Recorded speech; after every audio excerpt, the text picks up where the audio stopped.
You know, last I checked, you yourself are not in the dictionary. You know, there's no definition in any print that defines who you are. Now, sure, you can like be obsessed with something or be interested in something. You have a new endeavor. I know I've had a few, of course. We are the champions. Okay, so anyway, like even if you Google yourself and then as much as go into Urban Dictionary, look up your name, and as accurate as this thing may be, as this definition may be, it still doesn't know your heart and who you are. Yeah, it's no surgeon. And last I checked, I don't have organ donor on my license. Maybe in the future I'll change that, but either way. So, I might be sounding like a bit of a hypocrite right now because, you know, I'm still trying to cope with and overcome not letting things define me. But let's do a little experiment, ladies and gentlemen. Let's say the next song that plays on the playlist, which, by the way, does not define you. Maybe it's like nostalgic for you for a different time in your life or something. But let's say it defines you, for example. Like, okay, let's open Spotify, iHeartRadio. I mean, both of them are free, so who cares which one we use? And, you know, the next song you play on your playlist here, it shouldn't define you.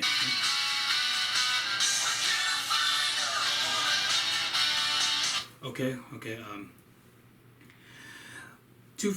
two out of three, okay? Yeah.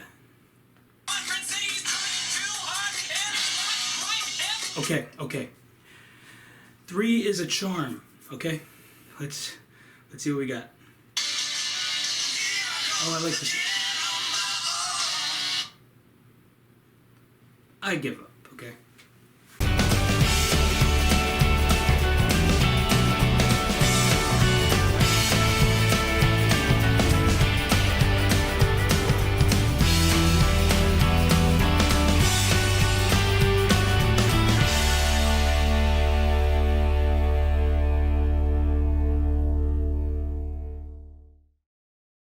Welcome to the show, everybody. I'm your host, Rob Rodriguez.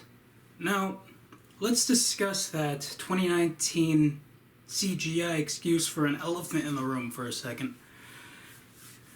Yeah, did you see that? I don't know if I like the new Dumbo very much, but okay, I'm getting off topic here. Rob, why do you have less facial hair than the last time we saw you? And why was there no show last week? Coincidence? The world may never know. Well, let me excuse your Tootsie Pop logic here for a second and just tell you what actually went down. You see, I filmed said show like weeks before November even started. I was growing that beard since the last time you saw me in August, so that's why it was so thick last time you saw me, right? And 3 days into November, when we were actually in November, supposed to do a show slated for November 9th, I decided to have a heyday with my razor and just shave the whole thing off. And those of you who follow me on social media know the exact moment that happened too. That's the livest you'll ever see this show. Yeah, we can be woke too, ladies and gentlemen. Let's not leave all that cringeworthy hoopla to those TikTok kids, okay? And, what? And, okay, that's what I was talking about.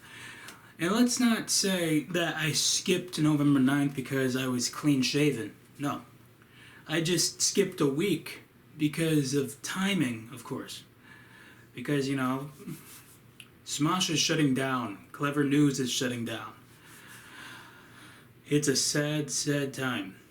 Hope they find new parent companies soon. I mean, I'm independent, you know, music has Chance the Rapper, I'm Possibility the Comedian. It's, we're like the A24 of YouTube channels. We got a small audience, and we're just now getting a following. I heard good things about Lady Bird, by the way. So let me ask you, ladies and gentlemen, you know when you're watching a TV show, a movie, or listening to a lyric from a song, inspirational quotes from Instagram, and a really out of context quote from Mass Effect. Like, you're watching, you're listening, and then you realize, whoa, that didn't sound right. Did they say what I think they said? Yeah, that's a thing called innuendo. Or in other words, they're implying something without actually saying it.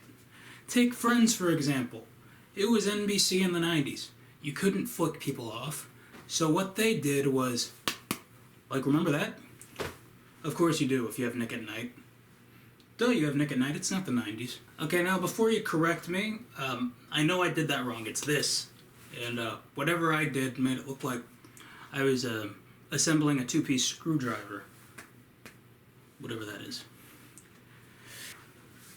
So, a lot of people think they're smart. They're like the hare and the tortoise and the hare. They think they can outrun anything. And in this case, you're beating the censors because, you know, the FCC doesn't want to hear certain things on the radio or allow guidelines on TV. You can only show so much and get the PG-13 rating. Of course. Yeah. Ain't nobody got time for NC-17, you know? But, you know, there's like a lot of things that the TV writers will do to beat the censors. And a good example is Robin Williams on his old TV show, Mork and Mindy. Like, Robin was very quick, as a lot of you remember. Rest in peace, Robin. And a lot of things he would say would definitely beat the censors, because nobody knew what they were talking about. In Living Color, for instance, they pushed the envelope every week it was on. And let's talk about something more current, because, you know, we don't have a 13 to 17 demographic, and I doubt our target demographic has no idea what we're talking about right now.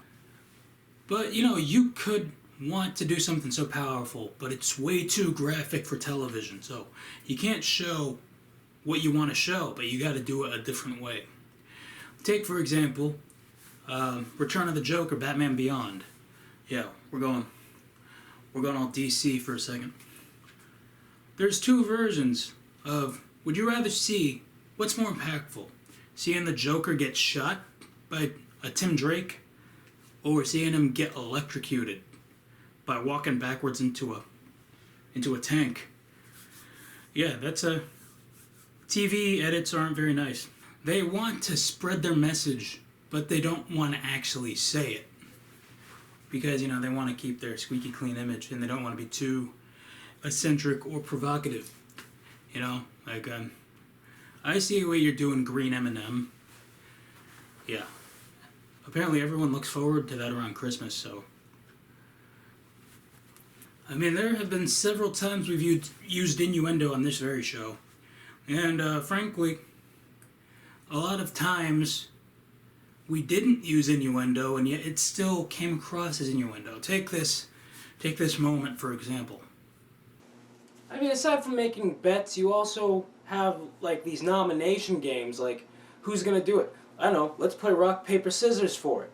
First of all, I've never seen a dirtier game like rock, paper, scissors. Like, you're doing this, and then it's like playing dirty. Like, you can easily cheat in rock, paper, scissors by easily delaying it.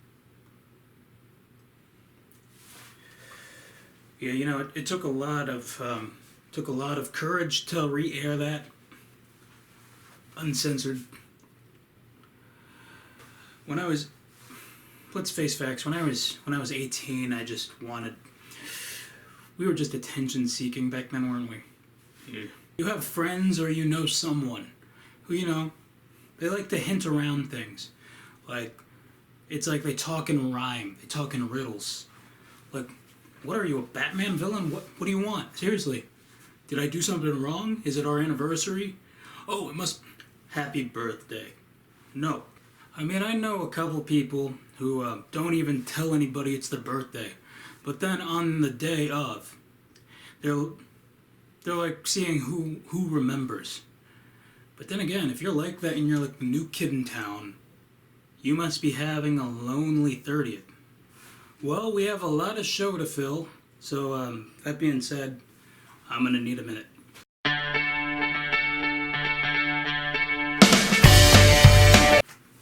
So, a bit of a story time for you, ladies and gentlemen. As you can imagine, I was a pretty creative kid growing up, you know. I actually colored outside of the lines on purpose. That's how creative I was.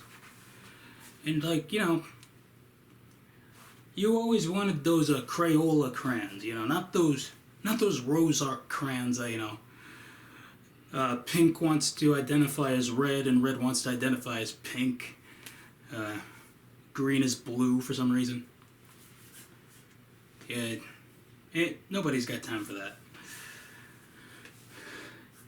Yeah, you know, growing up, I always was led to believe the colors of the rainbow were red, orange, yellow, green, blue, purple, right?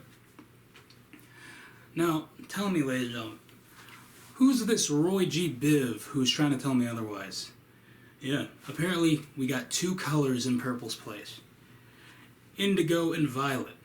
Now, I'm pretty sure indigo is just blue having a midlife crisis. Either that or, you know, blue became pretty cocky. Yeah. Wants to distance itself from the other blues. Yeah, who's Aquamarine? I'm telling you, I don't know her.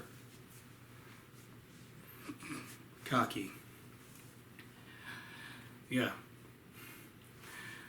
But seriously, two colors, apparently according to the Rainbow and Roy G. Biv, are in purple's place. I'm sorry, Indigo and Violet, but you're gonna have to squeeze in. Sorry, there's not enough leg room. No, it's okay. We're cool with it.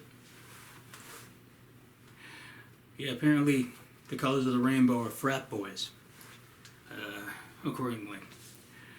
So anyway, back to what I was saying before we got all caught up in colors. I had an imaginary friend growing up named Jeffrey, you know? Now just thinking about it, we did everything together. Like, he helped me through doctor's appointments, long car rides. Probably the primary reason for my insomnia, because we used to watch the complete seasons of Full House at night in 3rd grade. Yeah, he was great, but unfortunately, Jeffrey passed away. Last I saw him, I started therapy, so he is missed like every other day. But then let's fast forward to high school. I had an imaginary girlfriend named Manuela. Okay? Now, don't get me wrong. She was a real person, but, you know, she was I was out of her league. Yeah, let's be honest. I haven't seen her since graduation night. She gave me her number at graduation night, but turns out it was Papa John's somewhere in Miami, so 0 for 3. Yeah. But, you know, every now and again, I try to be creative, maybe revive the imaginary friend thing.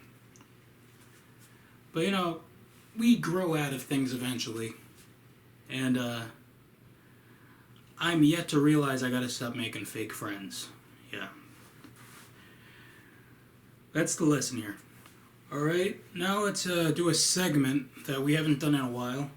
Yeah, as you may know, it's a segment called Unique Summaries, formerly known as Paraphrasing Rainbow.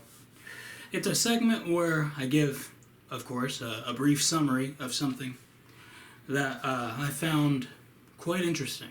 So, this is Unique Summaries, okay? Now, I don't always indulge in 90s slasher films, but when I do, yeah, I sound like the Dos Equis guy right now. And, you know, I'm not the most interesting person in the world, but I am interesting. Like, a special case, kind of interesting.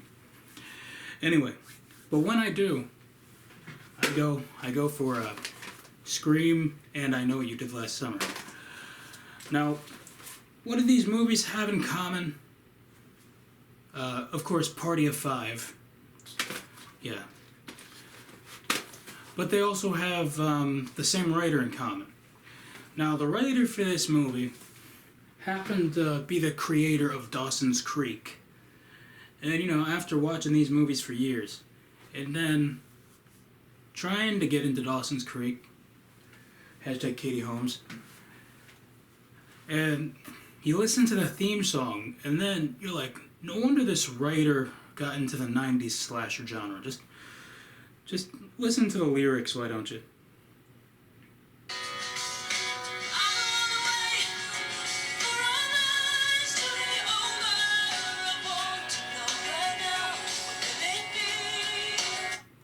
Coincidence?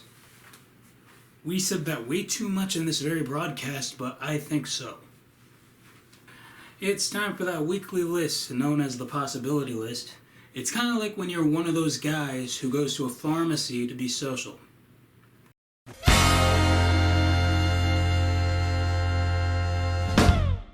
Alright, this week's list is titled 4 Actual Quotes I Used to Live By for Some Reason. Okay, no hesitating with this one whatsoever. Maybe a little bit. Let's hesitate worse than a coach on the voice.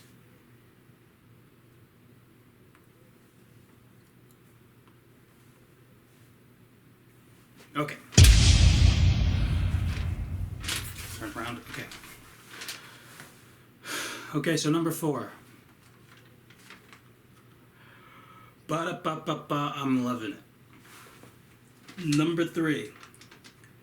I'm so 3008, you're so 2000 and late. Number 2. Bounty is the quicker picker-upper. And number 1, 4 actual quotes that I used to live by for some reason. Got milk? Alright, and that is the possibility list for you this week. Well, that is the show for you this week. You know how to follow me on social media. Until next time, please be sure to go to the second channel, check out the Every Intro Ever video that I just posted. And we have more to come, like more rarities, of course. And I'll see you next time. Okay.